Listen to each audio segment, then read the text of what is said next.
They showed tons of promise and looked like future stars, but instead of continued success, came the bitter taste of wasted potential.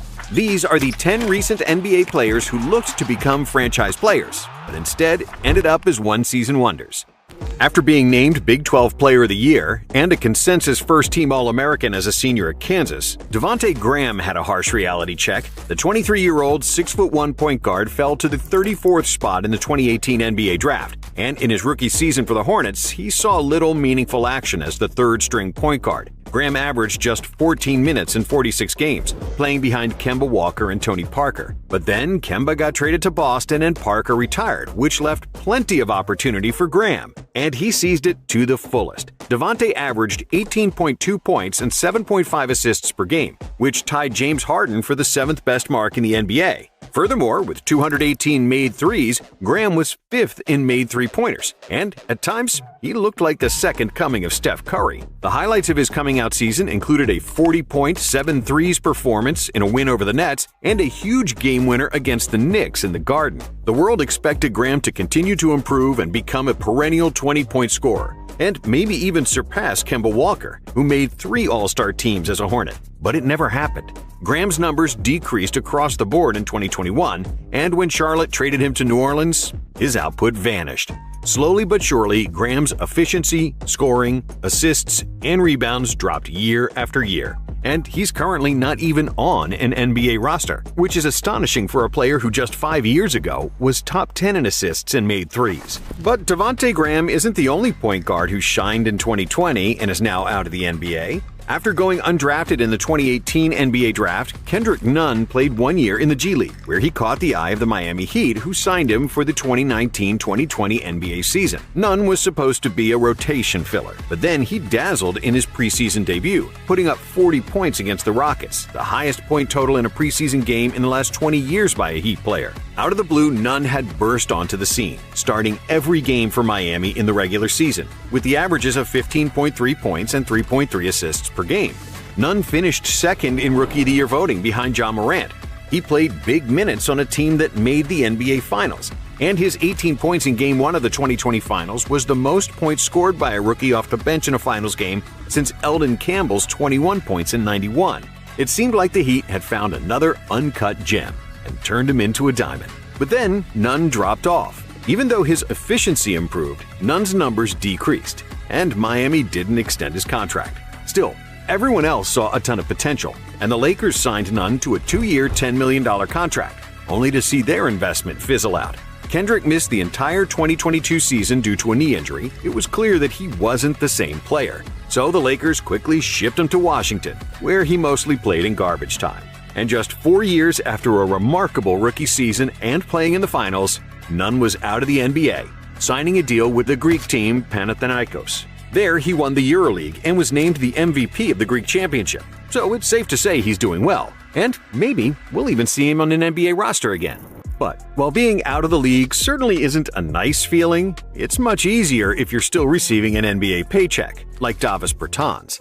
Bertans, aka the Latvian Laser, came to the NBA in 2016, and for 3 years he was a solid bench player for the Spurs, justifying his nickname by hitting over 40% of his threes. However, the best he ever averaged in San Antonio was 8 points per game. But after he got traded to Washington and got more shooting opportunities, Bertans exploded. At times, the 6'10" power forward looked like the second coming of Dirk Nowitzki, making 42% of his threes, which ranked 6th in the NBA, and hitting 200 threes in a season, the 8th best result across the entire league. The Latvian Laser averaged 15.4 points per game on insanely good efficiency, which landed him a $64 million extension. In the following season, his shooting plummeted. His scoring average dipped to 11.5 points per game, and due to his defensive deficiencies, it soon became obvious that Bertans had one of the worst contracts in the NBA. The Latvian sharpshooter never shot that sharp after signing his deal. And after the 2024 season, he got waived by the Hornets. But on the bright side, Bertans is still getting money from Charlotte, who will pay him $5.25 million for the 2025 season. And Bertans is not the only player to put up big numbers in a contract year. It's actually an extremely common thing. But what about those players who were only good for a couple of playoff series and still landed a monster contract? Well, the poster boy for that scenario is Bismack Biyombo, who had the luck of becoming a free agent in 2016 when the NBA entered the first season of their 9-year, $24 billion deal with ESPN and TNT. As a result of that TV money, the salary cap spiked from $70 million to $94.1 million, a 32% increase and the largest in NBA history. This rise in salary cap allowed the Warriors to sign Kevin Durant, but other players like Timofey Mozgov, Luol Deng, and Biyombo also benefited, earning an amount of money that would have been baffling just one season earlier. Biyombo spent the first 4 years of his career in Charlotte, where he averaged just 4.4 points and 6 boards per game. And in the 2016 regular season with the Raptors, he only slightly improved to 5.5 points and 8 rebounds per game. But then, in the 2016 playoffs, Biyombo helped the Raptors reach the conference finals against LeBron's Cavaliers, where Toronto was just 2 wins away from getting to the finals. Biyombo excelled on the defensive end and cleaned the glass better than ever before, averaging 9.4 rebounds in just 25 minutes across 20 playoff games. The African center drew a lot of attention during that 2-month playoff run, and when the floodgates opened in the 2016 offseason and every team had salary cap space, the Orlando Magic decided to use theirs on Biyombo. Biz got a 4-year, $72 million contract, which is insane for somebody who averaged just 5 points per game. Since he signed, Biyombo never reached the same heights as he did during the 2016 playoffs, averaging just 5.4 points and 5.4 rebounds for the rest of his career.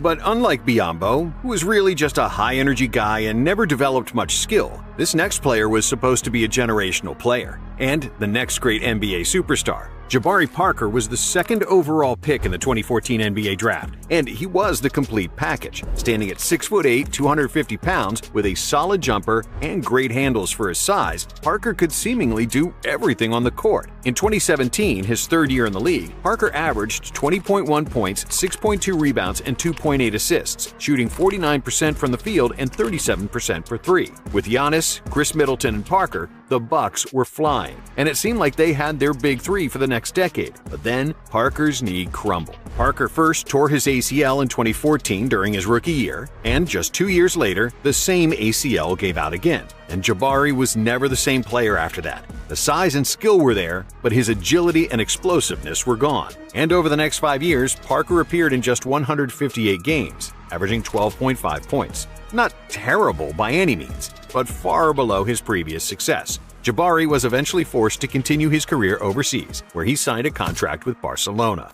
A similar fate struck this next player, who got drafted by the best team in the NBA, or at least so he thought. In 2020, after 5 years of making the NBA Finals and winning 3 championships, the Golden State Warriors became the worst team in the NBA. KD was gone, Klay was out for the season due to injury, and so was Steph, who broke his hand in the 4th game of the season. All the Warriors had left was an uninspired Draymond Green and a bunch of young guys, with 7 rookies, including Jordan Poole. But from all those young guns, there was one guy who showed more promise than anybody, and he looked like a future cornerstone of the Warriors franchise. It was Eric Paschall, a 6'6" physical power forward, and a 2018 NCAA champion with Villanova. Selected 41st overall in the 2019 draft, Paschall settled into the NBA even better than anyone expected, averaging 14 points, 4.6 rebounds, and 2.1 assists per game, while shooting 50% from the field. Paschall finished 6th in the Rookie of the Year voting and made the All-Rookie first team, so everyone expected him to only improve in the following season. But with the return of Curry, Paschall regressed, averaging 9 points per game in 2021, after which he got traded to Utah. With the Jazz, the young power forward never found his footing, and after just 1 season, he was out of the NBA and is now playing in Europe. But while there are many players who made their name over 1 season and then faded away, nobody did it more spectacularly than Jeremy Lin. Despite dominating at Harvard, where he averaged 17 points and 5 assists with excellent shooting splits, Lin was stereotyped, and nobody wanted to take a chance on a skinny Asian point guard. Lin eventually signed with the Warriors as an undrafted player, but still, he got barely any playing time and was soon cut. And the same story repeated with the Houston Rockets. His NBA dream was on shaky legs, and Lin was sleeping on his friend's couch in New York while playing on a minimum contract for the Knicks. But then it happened. In 2012, the Knicks were plagued by injuries and were especially thin at the point guard spot. Out of desperation, coach Mike D'Antoni gave Lin a chance on February 4th against the Nets. It was the first time in his career that Lin had played over 30 minutes in a game, and just the fourth time he played over 20. But Lin seized the opportunity to the fullest, erupting for 25 points and 7 assists. In the next game, he had 28 and 8, and the game after that, 23 and 10. Then came a game against Kobe and the Lakers, where Lin scored 38 points, after which he became the biggest sports story in America. On February 14th, with less than a second remaining in the game, Lin made a game-winning three-pointer in the Knicks' 90-87 win over Toronto. 5, 4, Lin for the win! Got it! And Linsanity was born. Just 2 weeks after he was sleeping on a friend's couch and feared getting cut from the NBA, Jeremy became one of the most popular athletes on the planet. For the season, Lin averaged 14.6 points per game, 6.2 assists, and 1.6 steals, which unfortunately would remain his career highs in all three categories. Even though Lin had a solid career, averaging 11.6 points and 4.3 assists across 9 seasons, he never recaptured the magic from the Linsanity era, in what was arguably the biggest one-season wonder of all time.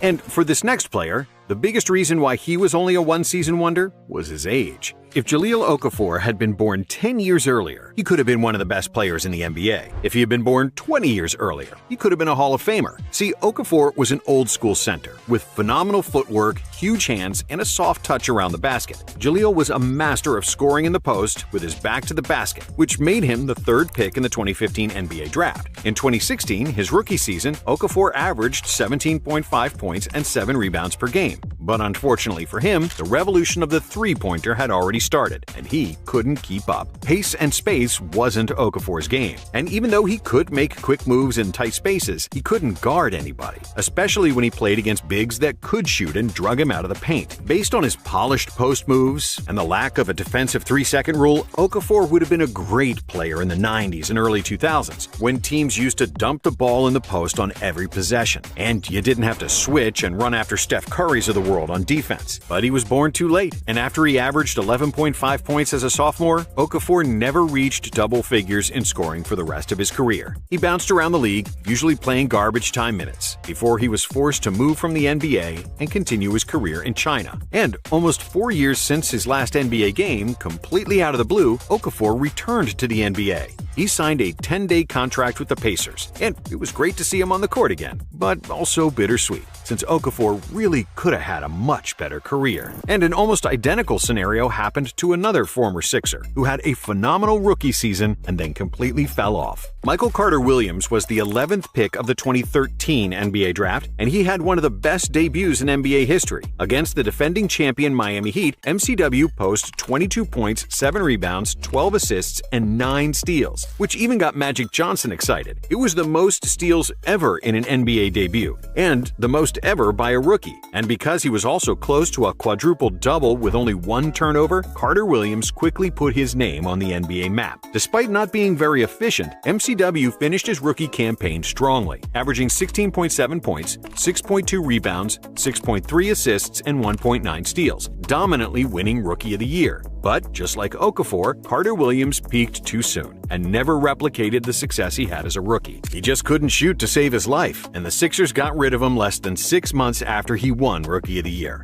Michael was decent enough to stay in the NBA for 9 years, but he never reached the level everyone expected from him after his 2014 season. And 2014 was also the career year of a player most famous for blowing into LeBron James's ear. Of course, it's Lance Stephenson, aka Born Ready, who at one point looked like one of the most versatile guards in the NBA. In 2014, Stephenson played a big role on a Pacers team that went to the conference finals, averaging 13.8 points, 7.2 rebounds, and 4.6 assists, with a 54% effective field goal percentage. Those were career highs in all categories, as Lance never again came even close to averaging those kind of numbers, never reaching double digits in scoring again. Instead, he became an ongoing meme in the NBA, and will always be remembered as one of the biggest goofballs in league history. Thanks for watching. And if you liked this video, we have another one for you right here.